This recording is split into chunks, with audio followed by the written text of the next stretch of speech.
하나님의 은혜와 사랑과 평강이 오늘 하루도 충만하기를 주의 이름으로 축복합니다. 오늘 말씀은 므낫세 지파의 기업에 관한 말씀입니다. 므낫세는 요셉의 장자이며 에브라임의 형입니다. 그러나 형으로서 장자로서의 축복은 받지 못한 지파입니다. 야곱이 에브라임을 더 크게 축복함으로 동생한테 밀린 지파가 이 므낫세의 지파이죠. 그런데 아직까지의 말씀들을 보면은 이 므낫세는 결코 축복받지 못한 지파가 아닙니다. 기업으로 받은 땅도 에브라임보다 많았고 인구도 에브라임보다 많았습니다. 이것만 보면은 오히려 동생인 에브라임보다 더 큰 축복을 받은 지파로 보입니다. 어떻게 이러한 차이가 날 수가 있습니까? 이 둘의 차이는 축복의 말씀을 어떻게 받았는지에 따라 차이가 난 것입니다.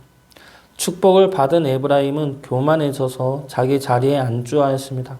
그래서 축복이 온전히 자기의 것이 되질 못했습니다. 반면에 므낫세는 절망하지 않았습니다. 동생보다 못한 자리에 대해서 상심하고 절망해서 주저앉지 않았습니다. 오히려 더 하나님께 충성을 했죠. 에브라임보다 못한 것에 대해 상처받기보다는 우리를 축복하신다는 그 말씀에 감사함으로 충성해 나갔던 겁니다. 1절 말씀 보겠습니다.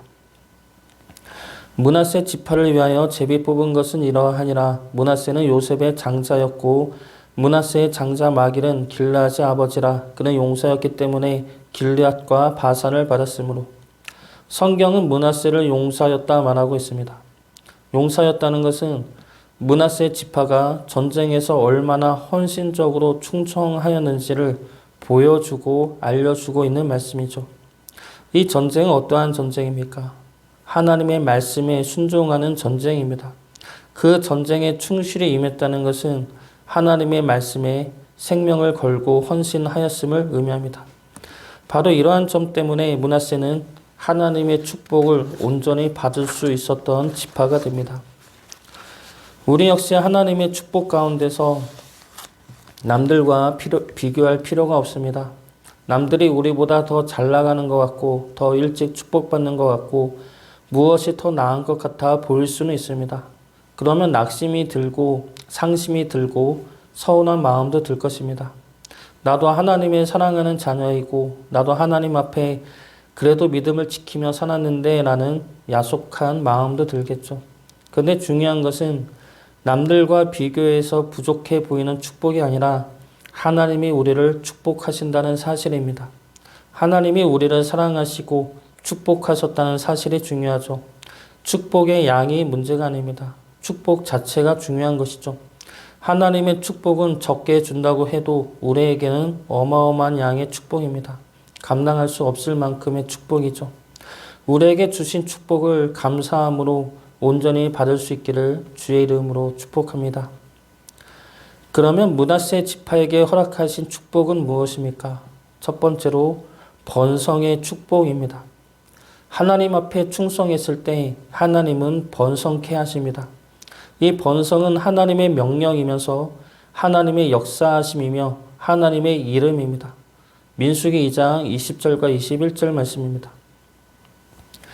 그 곁에는 므낫세의 지파가 있을 것이라. 므낫세의 자손의 지휘관은 브다술의 아들 가말리엘이요 그의 군대로 계수된 자가 32,200명이며 여기서 나온 숫자는 시내산에서 성막을 짓고 행군할 때의 숫자입니다. 출애굽할 때의 인원인 것이죠. 여기서 므낫세 지파의 군인의 수는 32,200명입니다. 그런데 이 숫자가 광야 40년이 지난 다음에는 어떻게 변했습니까? 민수기 26장 34절 말씀입니다. 이는 므낫세의 종족들이라 계수된 자가 52,700명이었더라. 32,000명이었던 숫자가 52,700명이 됩니다. 2만 명이나 더 숫자가 늘은 것이죠. 이것은 단순히 숫자가 늘은 것이 아닙니다. 성경에서 이것은 하나님의 축복이죠. 하나님은 사람을 창조하시고 나서 하신 첫 말씀이 생육과 번성의 축복입니다. 창세기 1장 28절 말씀입니다. 하나님이 그들에게 복을 주시며 하나님이 그들에게 이르시되 생육하고 번성하여 땅에 충만하라. 땅을 정복하라. 바다의 물고기와 하늘의 새와 땅에 움직이는 모든 생물을 다스리라 하시니라. 여기서 생육과 번성은 하나님의 축복의 말씀이며 하나님의 능력을 나타내는 말씀입니다. 아브라함이 99세 때 하나님은 아브라함에게 나타나시죠. 그때 아브라함은 어떠한 상태였습니까? 하나님의 말씀을 믿지 못하고 하갈을 통해 이스마엘을 낳은 상태였습니다. 그런 아브라함을 꾸짖으면서 하신 말씀이 나는 전능한 하나님이라 라는 말씀입니다. 그러면서 하신 말씀이 무엇입니까? 내가 너로 심히 번성하게 하겠다라는 말씀입니다. 창세기 17장 6절 말씀입니다. 내가 너로 심히 번성하게 하리니 내가 내게서 민족들이 나게 하며 왕들이 내게로부터 나오리라. 이때부터 전능한 하나님이라는 이름과 함께 나타나는 축복이 이 생육과 번성입니다. 이 축복은 아브라함부터 이삭, 야곱, 요셉까지 이어져 내려오는 축복의 말씀이죠. 그리고 이 생육과 번성의 축복은 예수님에게 이르러 온전한 생명의 축복으로 우리에게 임하게 되는 것입니다. 그래서 생육과 번성의 축복은 생명의 축복으로 이어지는 하나님의 은혜인 것이죠. 내가 너를 죽지 않게 할 것이다. 내가 너를 살려낼 것이다. 내가 너를 살게 할 것이다. 이것이 번성의 축복이고 생명의 축복입니다. 므낫세는 이 축복을 믿음으로 받아들이고 이 축복을 누릴 수 있었던 겁니다. 에브라임과 비교해서 받는 것이 아니라 하나님이 주신 축복을 감사와 믿음으로 받았기 때문에 가능했던 축복입니다. 우리를 살리시는 하나님의 말씀을 축복의 말씀으로 받으시기 바랍니다. 전능한 하나님이 주님을 통해 우리를 살리셨습니다. 그 생명의 축복을 믿음으로 누리며 감사 가운데 살아가시기를 주의 이름으로 축복합니다. 두 번째로 므낫세에게 허락하신 축복은 기업의 축복입니다. 므낫세는 반은 요단강 서쪽 기업을 받고 반은 요단강 동쪽 기업을 받습니다. 근데 요단강 동쪽의 기업은 므낫세가 달라고 해서 받은 것이 아니죠. 원래 요단강 동쪽을 달라 요구한 지파는 르우벤과 갓 지파입니다. 그래서 처음에는 모세가 거절하였다가 그러면 요단강을 건너서 전쟁을 같이 해라. 그러면 주겠다 말을 하고 합의를 하게 됩니다. 그런데 그 땅을 줄 때 갑자기 므낫세의 반 지파에게도 그 땅을 줍니다. 민수기 32장 33절 말씀입니다. 모세가 갓 자손과 르벤 자손과 요셉의 아들 므낫세 반 지파에게 아모리인의 왕 시온의 나라와 바산 왕 옥의 나라를 주되 곧 그 땅과 그 경내의 성읍들과 그 성읍들의 사방 땅을 그들에게 주매. 요단강 동편을 요구한 기업은 르우벤과 갓 지파인데 모세는 왜 므낫세에게까지 그 땅을 기업으로 주었습니까? 그 이유는 실질적으로는 므낫세가 전쟁을 하고 정복하였기 때문입니다. 민수기 32장 39절 말씀입니다. 므낫세의 아들 마길의 자손은 가서 길르앗을 쳐서 빼앗고 거기 있는 아모리인을 쫓아내매. 므낫세가 빼앗고 쫓아냅니다. 실질적으로 이들이 요단강 동편을 점령하였다는 것이죠. 오늘 말씀 1절에서도 성경은 그것을 증거하고 있습니다. 므낫세는 용사였기 때문에 그 땅을 받았다고 말하죠. 이 말씀을 므낫세가 전쟁을 잘 해서 요단강 동편까지 받은 거구나 라는 말은 아닙니다. 전쟁을 잘 해서가 아니죠. 이스라엘의 전쟁은 그들의 능력으로 하는 것이 아닙니다. 하나님의 능력으로 하는 것이 이스라엘의 전쟁이고 가나안 전쟁이었습니다. 그러면 므낫세가 전쟁을 잘 하고 용사였다는 말은 무슨 말입니까? 하나님의 말씀에 전적으로 헌신하고 순종했다는 말이 되는 겁니다. 이들이 전쟁을 잘 하는 능력이 있어서가 아니라 하나님의 말씀에 자신의 생명까지 바치면서 충성하였다는 말입니다. 그렇기 때문에 하나님이 이 많은 땅을 기업으로 허락하신 것이죠. 이 기업은 축복이면서 동시에 사명입니다. 므낫세가 충성하였으므로 이 많은 기업을 다스릴 수 있도록 맡기신 것입니다. 그렇기 때문에 축복이며 사명인 것이죠. 예수님의 달란트 비유에서 있는 자는 받아 풍족하게 되지만 없는 자는 있는 것까지 빼앗긴다 말씀하셨습니다. 여기서 있다는 것은 무엇입니까? 하나님을 향한 믿음과 순종입니다. 믿음을 가지고 순종하는 자는 그 있는 것에 주의 은혜와 축복이 임하여 더 풍족하게 됩니다.